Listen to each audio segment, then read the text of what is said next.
Bonjour, bonjour, comment vous allez? Nous espérons que vous allez super, super, super bien. Ce soir, nous sommes là encore une fois de plus pour vous suggérer quelques stratégies ou du moins les 4 étapes pour mener la guerre. Les 4 étapes pour faire la guerre. Que lorsque l'adversaire te combat. Quelles sont ces 4 étapes? Il y en a tellement, mais j'ai résolu de vous suggérer 4 éléments. Quels sont ces 4 éléments? Restez jusqu'à la fin. À compter d'aujourd'hui, il ne faut plus jamais commettre l'erreur de combattre l'ennemi par la bouche. Combattre l'ennemi par un objet. Non. Il faut le combattre par des stratégies. Oui. Lorsque il y a des adversités, lorsque quelqu'un te combat, il faut le combattre par des stratégies que tu vas mettre en place. Il ne faut jamais le combattre par le corps à corps. Non. C'est très dangereux. Pourquoi? Parce que tu ne maîtrises pas les armes de l'ennemi. Tu ne sais pas ce qu'il a comme ultime arme pour te faire tomber ou du moins pour te rendre inexprimable. Oui, j'ai dit inexprimable ici pour te dire quoi? Voilà. Le premier élément, c'est que il ne faut pas être triomphaliste. Oui. Qu'est-ce que être triomphaliste? Être triomphaliste, c'est quelqu'un qui est sûr de sa victoire. Alors qu'en face de l'ennemi, tu ne dois pas être sûr de ta victoire. Ne pas être sûr de ta victoire est la capacité qui t'amène à veiller toujours. Oui. Tu donnes une capacité à veiller toujours. Tu ne rentres pas dans l'oisiveté. Tu veilles toujours parce que tu ne sais pas à quel moment l'ennemi va se ressusciter et te revenir. S'il revient trouver que tu dors, s'il revient trouver que tu as baissé les bras, quand il va te limer, il ne va pas te louper. Voilà pourquoi l'homme, même si tu arrives à terrasser l'ennemi, il faut veiller toujours. Même si l'ennemi est face à face de toi, c'est de ça il s'agit. Lorsque l'ennemi est en face à face de toi, il faut le surestimer. Il faut surestimer l'adversaire. Il faut le considérer comme il a déjà gagné la victoire. Considère-le comme il t'a vaincu. Il faut le surestimer. C'est une stratégie pour vaincre l'ennemi facilement. Il faut le surestimer. Et même si tu arrives à le faire tomber, ne sois pas triomphaliste. C'est ce que j'ai dit tout à l'heure. Ne sois pas triomphaliste. Voilà. C'est le premier élément. Ta capacité à surestimer l'adversaire. Le deuxième élément plutôt, il ne faut jamais détruire l'ennemi. L'ennemi, il faut le capturer. On capture l'ennemi par des stratégies. Si vous détruisez l'ennemi et qu'après, vous serez dans votre gloire, vous avez la gloire, qui va contempler? La gloire aussi est importante lorsqu'il y a des ennemis. Si les ennemis sont là, c'est important. D'ailleurs, quelqu'un ne peut pas réussir. Tu ne peux pas avoir de la gloire sans qu'il y ait des ennemis. Mais tu as le Dieu pour faire quoi? Il faut le laisser pour qu'il puisse contempler de par ses deux yeux ta réussite, la gloire.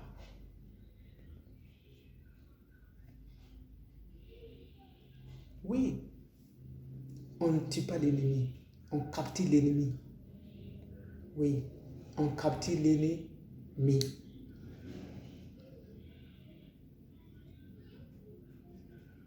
Il faut capturer l'ennemi. En quoi faisant? En quoi faisant? En quoi faisant? Je vous donne un exemple. Et je ne vais pas vous citer le nom de la personne ici. Lorsqu'on était au village, il y a un jeune qui me combattait. Il me combattait. Moi, je ne sais même pas ce que moi j'ai fait et puis il me combattait. De par ses ajustements, son comportement, que moi je sais que non, il est contre, il a une dent contre moi. Je dis non, toi tu ne sais pas, moi je ne vais pas te combattre par ma bouche ou du moins corps à corps. Moi je vais mettre des stratégies en place pour t'amener à te rendre à moi facilement. Qu'est-ce que moi j'ai fait? Je me suis renseigné. Je me suis renseigné pour connaître ses amis intimes. C'est à qui il cause, c'est à qui il partage d'idées. J'ai tissé un lien d'amitié avec eux. Le jour où il m'a vu causer avec eux, il s'est rendu à moi, comme ça. Il s'est rendu à moi.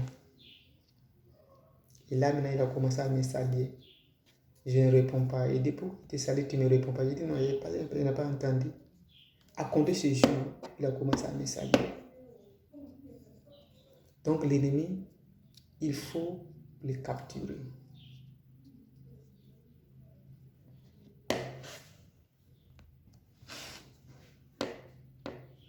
Et le troisième élément, c'est l'étude des stratégies des adversaires.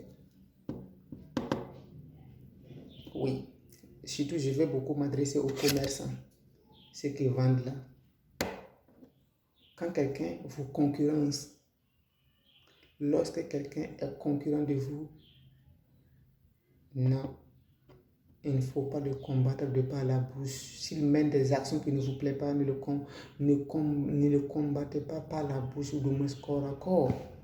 Il faut étudier les stratégies qu'il a mis en place. Vous étudiez ça.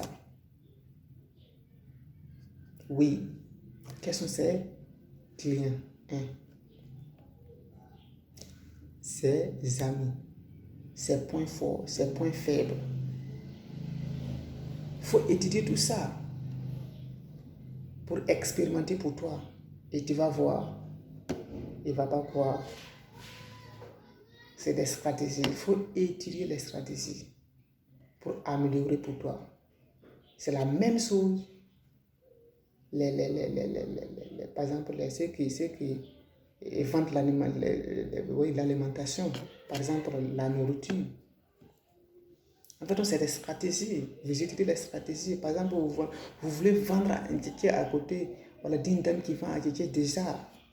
Il faut étudier les stratégies. Tu peux prendre la décision donc de goûter leur nourriture. Voilà. Pour voir la différence qu'il y a. Et voir c'est où les gens fréquentent beaucoup plus. Oui. Après avoir étudié tout ça, vous revenez et vous ajustez pour vous. Et voir ce que ça va donner. C'est des stratégies. Il faut étudier les stratégies. C'est des stratégies que vous devez étudier. Lorsque vous voulez être vraiment concurrentiel.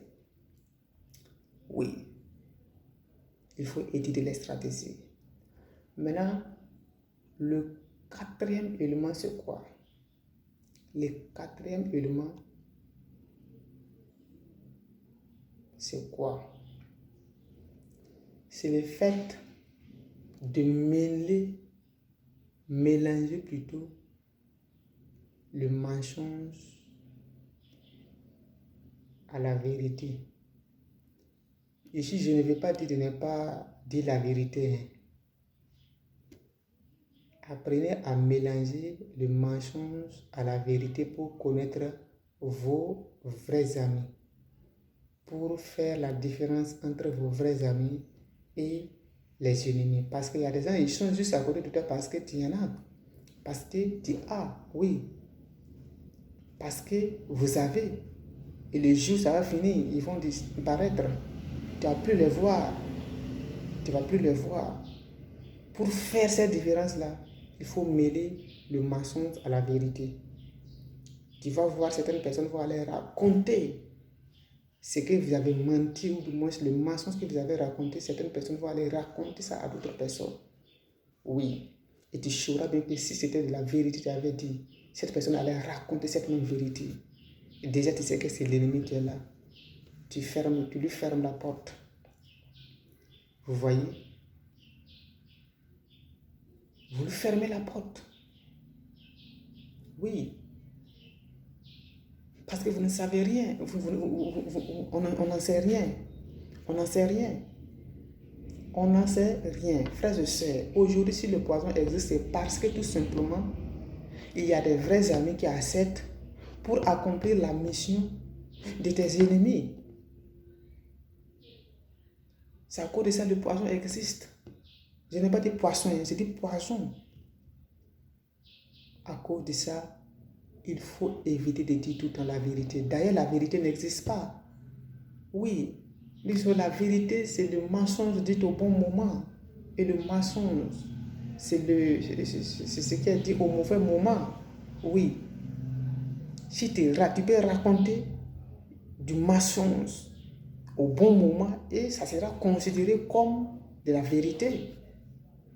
Vous voyez? À cela, il ne faut jamais, au grand jamais, raconter à n'importe qui la clé de la porte qui t'a prévue pour sortir. Parce qu'on n'en sait rien. Le meilleur ami d'aujourd'hui peut devenir le pire ennemi de demain. Beaucoup de personnes commettent ces erreurs. Et c'est très dangereux. À compter d'aujourd'hui, vous qui me suivez, ne commettez plus ces erreurs. Ne commettez plus ces erreurs.